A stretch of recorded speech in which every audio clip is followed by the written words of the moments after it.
잠시 후 게임을 시작하겠습니다.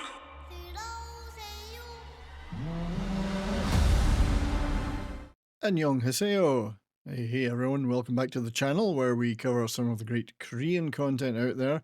Today I'm going to talk about the brutal, emotional and polarizing final season of Netflix's global phenomenon Squid Game.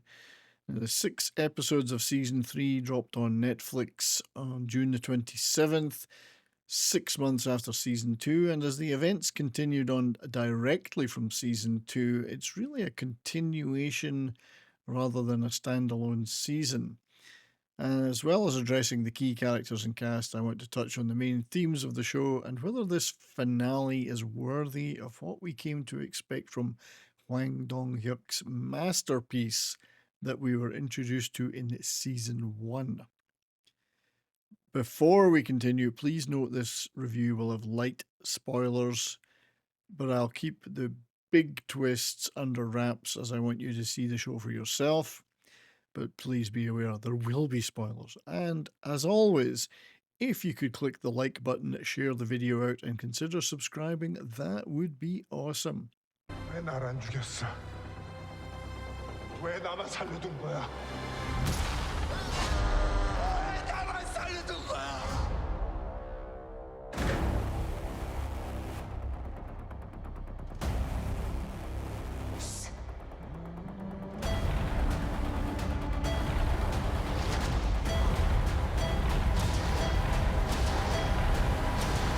뭐 하는 거야? 게임하지.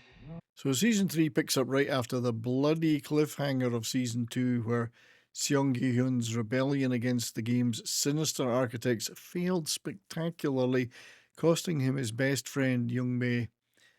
And season 3 doubles down on the show's signature mix of high-stakes children's games, visceral violence, and biting social commentary.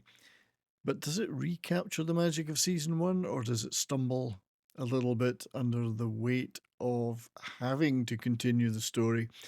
Let's take a little look at the characters first. So Lee Young-ye returned as Gi-hun, player 456, and he is a broken man, almost catatonic at times, haunted by guilt over Young-bae's death and his failed uprising.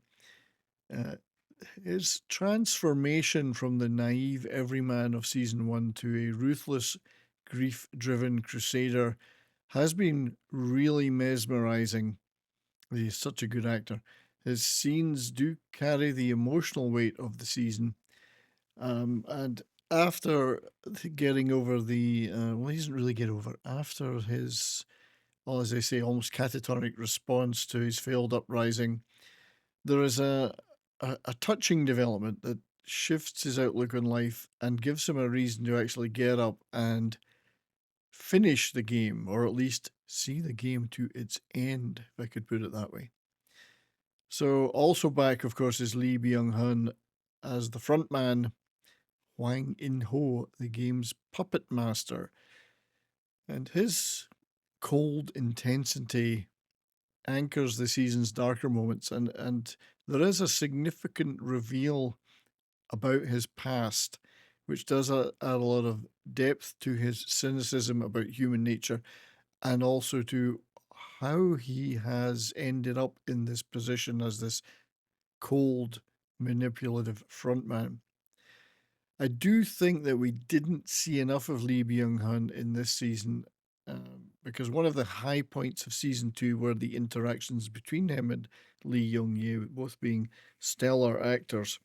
There's a little less of him, certainly a little less of him unmasked in season 3, which is a shame.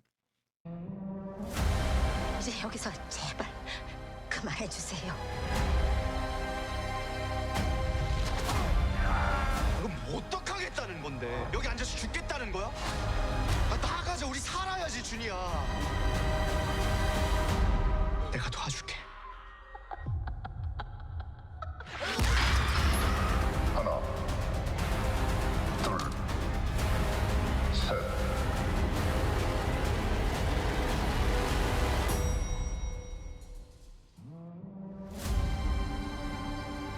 456번.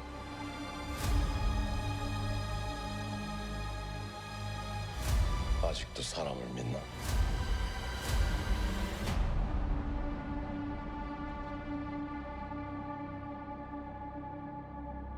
Also back is Gi-hun reprising his role as Hwang Dong-hyuk, the ex-cop desperate to find the game's island, and his brother in Ho, the frontman. I do think that Yun-ho's relentless search for the island feels a little bit dragged out, though, as do one or two of the other subplots or side plots. But Wee is a very likable actor, and his performance is great. There are some new and new in season 2, new and returning players shining too, though. In fact, my favourite character of season 3 and 2, for that matter, was Cho Hyun-ju, played by Park Sung-hoon, a transgender woman and former Special Forces soldier who brings bravery and heart to, for me, the most likable character in the series. And the one death that, spoiler, that actually impacted me emotionally out of all the deaths, this was the one that actually felt meaningful.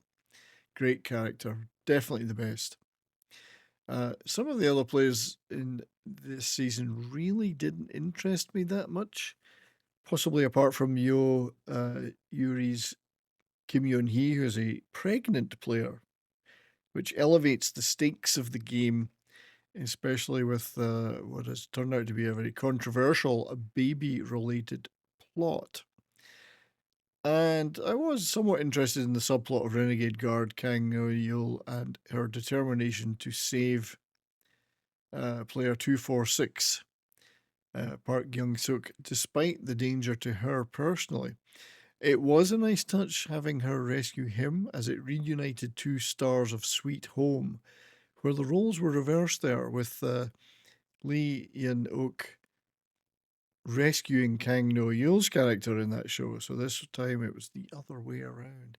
It was good to see those two reunited. There are no doubts that this final season is Squid Game at its bleakest, hammering home its critique of the greed and cruelty of human nature. The show continues to explore themes like economic disparity, with players driven by debt, desperation, and greed. The brutal games, especially a harrowing hide and seek round, force characters into murderous moral dilemmas. And the series does show a lot of cruelty with only fleeting moments of compassion. So it's not for the faint-hearted, and I think as the seasons continued, that became more apparent, that cruelty. I do find the mask-wearing elite VIPs very crudely cartoonish, a little bit too over the top, and their dialogue is a little bit cringy. But they do hold up a mirror for us, the audience, because are we not both reveling in the players' suffering? The VIPs and us as the watchers? After all, we are consuming the same violence for entertainment, are we not? So that is definitely one of the points, I believe, being made.